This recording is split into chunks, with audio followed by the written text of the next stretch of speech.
और इत्तेफाक देखिए ठीक 13 तारीख को लगा है। 13 दिसंबर को परीक्षा हुई थी। हम लोग हाई कोर्ट में श्योर है जीत जाएंगे और आयोग जो चीजों को छुपा रही थी उस पे से पर्दा हट चुका है। सारा तांडव पीछे से खेल के रच रहे हैं। इनकी भूमिका की जांच होनी चाहिए। किसी भी चीज का एक टेन्योर होना चाहिए। आप बीपीएससी में बैठ के रखे हुए 10-10 साल से। यहाँ डीएम की 2 महीने से हम लोग जिस सबूत को खोज रहे थे हम लोग के हाथ वो सबूत लग गया और इत्तेफाक देखिए ठीक 13 तारीख को लगा है।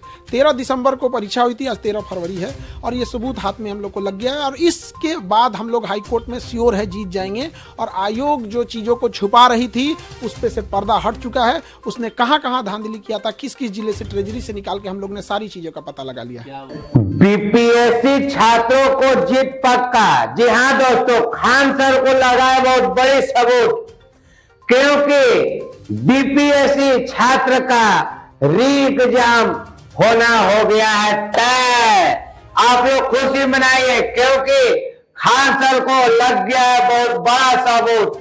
जो बीपीएससी आयोग ने जो छुपा रहा था वो खान सर को लग गया है हाथ और हाई कोर्ट आप लोग के लिए री एग्जाम कराएगा दोस्तों। जी हाँ, तो आप लोग पहले खान सर का ये रिपोर्ट सुने कि ये रिपोर्ट में क्या खान सर बता रहे हैं, उसके बाद बात करते हैं हम लोग।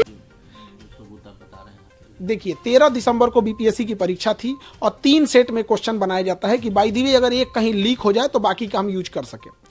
तो वहां था कि एक ही यूज होगा। तो 13 दिसंबर को एक पेपर की परीक्षा यूज हो गई, बाकी के जो पेपर थे वो बच गए।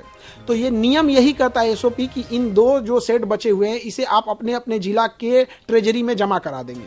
तो ट्रेजरी में जमा हो जाना चाहिए। तो हमने पूरे ट्रेजरी में 2 महीने का समय लग गया पता कराते कराते किस ट्रेजरी में कितना जमा है कितना नहीं। तो लगभग हर जिले में ट्रेजरी मिल रहा था, लेकिन नवादा और गया के ट्रेजरी से ये दोनों पेपर गायब थे। अब ये 2 पेपर अगर गायब हो गए तो ट्रेजरी में किसने जमा नहीं किया? तो बीपीएससी के डिपार्टमेंट लोगों का काम है कि आप ट्रेजरी में ले जाके जमा कीजिएगा, क्यों नहीं जमा किया? तब हमको पता चला कि ये 2 पेपर गया कहां। इन 2 पेपरों को जो भी बचते हैं, जितने भी ट्रेजरी में पेपर बचते हैं, इन्हें कबाड़ के भाव नीलाम करके बेच दिया जाता है, क्योंकि उसका कोई काम नहीं होता है। ये हर साल होता है और हर एजेंसी यही करती है। लेकिन 13 दिसंबर को जब परीक्षा संपन्न हुई तो बापू परीक्षा परिसर में गड़बड़ी हो गई।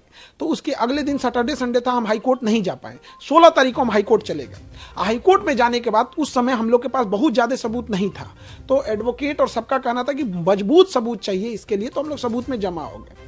अब ये जो 2 पेपर गया और नवादा से गायब था, जिस पर कोई सुरक्षा मानक नहीं थी, बीपीएससी ने क्या किया, जो बापू परीक्षा परिसर में लगभग 6000 बच्चों की परीक्षा लेनी थी, उनको इन्हीं कबाड़ वाला पेपर थमा दिया। जो कबाड़ में बेचना था, नीलाम करना था, वही पेपर थमा दिया।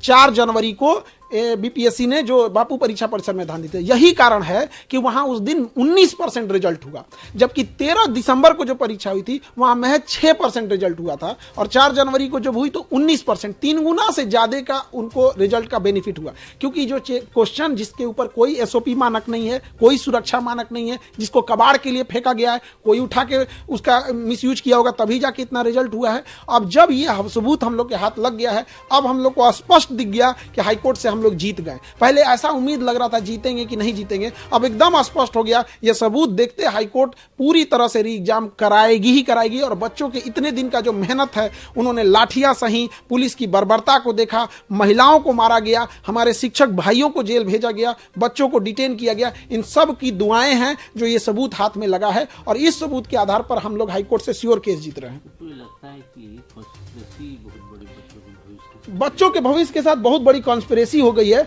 और हम आपको बताना चाहेंगे, ये 10 साल से हैं। ये कुंदन कुमार ज्वाइंट सेक्रेटरी हैं बीपीएससी के। सारा तांडव पीछे से खेल के रच रहे हैं। इनकी भूमिका की जांच होनी चाहिए। किसी भी चीज का एक टेन्योर होना चाहिए। आप बीपीएससी में बैठ के रखे हुए 10-10 साल से, यहाँ डीएम का ट्रांसफर हो जाता है 2 साल 3 साल में, ये 10 साल से वहां बैठे हैं और ये इतने बच्चों के एंटी स्टूडेंट हैं। इनका कहना है कि हम कोचिंग वाले बच्चों के लिए भड़का रहे हैं। अरे हम लोग के पास जब बच्चे पढ़ने आते हैं तो उम्मीद लेके इन लोग के पास जाएंगे। इनकी जांच होनी चाहिए और इनको बीपीएससी से हटाकर इनको संटी में कहीं गन्ना विभाग, शौचालय विभाग किसी में डाल के सेक्रेटरी बना के भेजना चाहिए। इन बच्चों इन लोग का क्या आरोप है, इन लोग का सर्वर डाउन हो गया, जिस वजह से 80,000 बच्चे फॉर्म भर दिए थे बट पेमेंट नहीं कर पाए। और ये इंसान कह रहा है कि उससे क्या मतलब है, हम बात मानेंगे, कल को खान सर बच्चों को लेके चले आएंगे तो हम इनका हर एक बात मानते रहेंगे। अरे सर्वर इन लोगों का डाउन हुआ था, बच्चों का नहीं डाउन हुआ था। आपका सर्वर लास्ट डेट तक काम करना चाहिए। उन 80,000 बच्चों को इन्होंने बाहर कर दिया। अब इन सब लोगों की जांच होगी, लेकिन जो बच्चों के लिए जो उम्मीदें टूट गई थी और वो कह रहे थे कि खान सर इतने दिन से कहां थे, तो उनको भी बता दे कि बाबू हम लोग भी कोई, हमारे लिए कोई पुलिस डिपार्टमेंट काम हम लोग का सहयोग नहीं करेगी, हम लोग को स्वयं से ये काम करना होता है। तो हर चीज, बहुत सारी चीजें जैसे बुनियाद की घर जमीन के नीचे नहीं दिखती है, उसी तरह हम लोग को भी ये सबूत ढूंढने में बहुत टाइम लगा। अब आयोग बताए कि जो 13 दिसंबर को 3 सेट पेपर बनाए थे, आपको तो एक्स्ट्रा क्वेश्चन छपवाना पड़ता है। 4.5 लाख बच्चे फॉर्म भरे थे तो 5-5 लाख क्वेश्चन छपाना होगा, तो 5 लाख तो आप यूज कर लिए। अब बाकी 5-5 लाख जो एक्स्ट्रा था, ये 10 लाख क्वेश्चन दिखाएं और गया और नवादा ट्रेजरी अपना स्लिप दिखाए कि 13 दिसंबर को आपको ट्रेजरी में कुछ प्राप्त हुआ है कि नहीं प्राप्त हुआ है। मेहनत रंग लाई आप लोग। बिल्कुल मेहनत रंग लाई। अब बस थोड़ा सा, अब हम लोग को तो उत्साह है। हमने कानून के जानकार वकीलों से बात किया और सब लोगों ने लगा कि अब हम केस, पहले लग रहा था कि जीतेंगे कि नहीं जीतेंगे, अब ऐसा लग रहा है कि जिसे आप लोगों ने सुना दोस्तों, और ये कुंदन कुमार भाई, ज्वाइंट सेक्रेटरी कुंदन कुमार 10 साल से भाई मजा मार रहा है। क्या बात है, हाँ? सारे लोग को साल 2 साल में मतलब ट्रांसफर हो जाता है डीएम एसपी को, आप 10 साल से वहां बैठ के क्या कर रहे हैं, हाँ? और घोटाला अगर खुला ना तो ऐसा रेलाई वैसा बास किया जाएगा ना कि था चल जाएगा। और भाई कुंदन ज्वाइंट सेक्रेटरी, देख लो कि अगर हाई कोर्ट के निर्णय आया छात्र के फेवर में और हुआ अगर री एग्जाम, तो आपका रेलाई पक्का घूसखोर। कुंदन कुमार ज्वाइंट सेक्रेटरी सतर्क हो जाओ, क्योंकि आपने जो परेशान किया है ना छात्रों को और टीचर लोगों को, छोड़ा नहीं जाएगा।